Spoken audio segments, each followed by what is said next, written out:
So let's have some fun. Let's talk about Men's 15 World Player of the Year and the Emerging Player of the Year, and let's have a vote ourselves and see if our vote matches what the official result is. So welcome to this video supported by Sports News Blitz, the place to go for emerging talent in sports journalism. Do check them out, link in the description below. Let's talk about the 4 nominees for Men's Player of the Year. First of all, do you agree with these 4 nominees? I certainly do. Of course, you could say, where's Antoine Dupont? But don't worry, he'll probably get his award for the Sevens. He went over to Sevens to win the gold for France, and he did it, and he was amazing. So he's going to win that one. Spoiler there.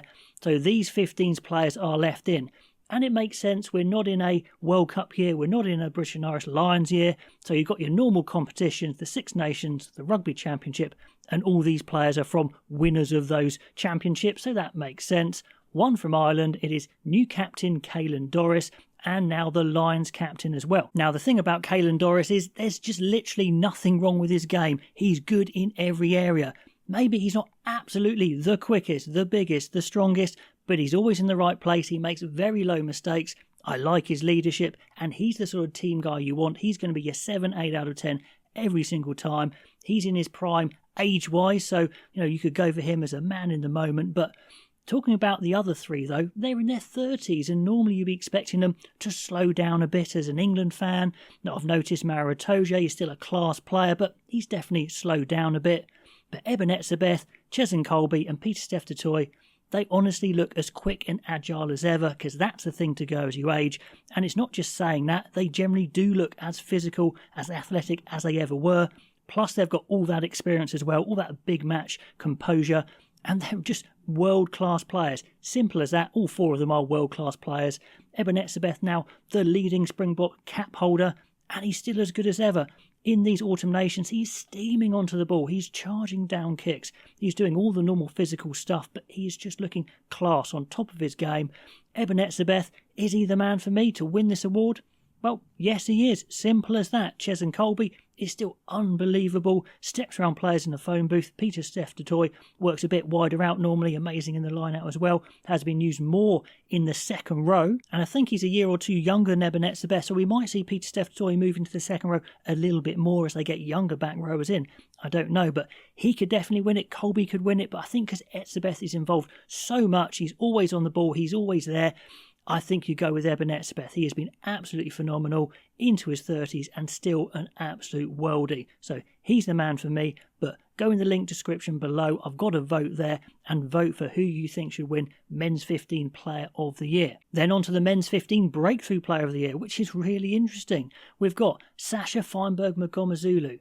He burst onto the scene for South Africa in the Rugby Championship and was looking the real deal. He's quick, he's strong, he can kick an absolute mile, he's got an unbelievable step. Maybe we saw some signs that maybe he's a little bit rash at times, but he's got so much potential. It was looking like he was the heir for Andre Pollard. Then he got injured, plus he kind of covered up his injury a little bit to the management of South Africa, so that kind of spoiled it a bit. So I don't think you can give it for him because he hasn't played that much this year, although he definitely broke through very quickly, but maybe he's one for next year. Emmanuel Fawa-Busu of England. As an England fan, maybe I'm biased, but I'm going to say this is not a bad shout, because when you talk about Breakthrough Player of the Year, he's really broken through the whole year. He broke through in the Six Nations, played pretty much every game, I think, and was the difference for England. He made the breaks, he beat the men. He was fantastic from the word go. Then he played in the summer, now he's playing in the autumn as well. He got a head knock in the autumn, he missed the game against South Africa, and we really missed him. He is someone that England really need, and he has broken through big time. So I think he's got a shout. Now, Jamie Osborne, I don't know if he's fully broken through, because if he had broken through, he'd be playing for Ireland right now, he'd be starting right now. Obviously, he broke through in that summer tour to South Africa.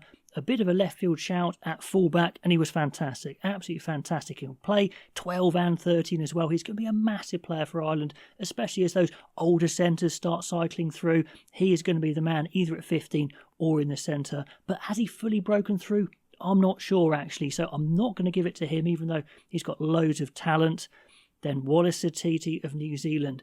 This guy has it all. He is very, very special. We were talking about him in the Rugby Championship, then we saw him, and his footwork is unbelievable. He's powerful, he's incredibly quick, he's got the offload, And I think he's got the composure. He's not doing crazy things. He said himself in an interview, I think I've got the pace of this game now. I think I've got 15s cracked at the international level. And he has. Whether it's 6, whether it's 8, he is a superstar. He has fully broken through. So yes, Faye Wabusu has fully broken through, but Satiti is doing even more special stuff. So he is the winner of that category, probably by a country mile actually. So those are my 2 winners, Ebenezer and Wallace Satiti. Get in the link below, tell me who your winner would be, and we'll come back with the results later on in the week. If you like these sorts of videos, please subscribe, please like, that would be great, and I'll catch you next time.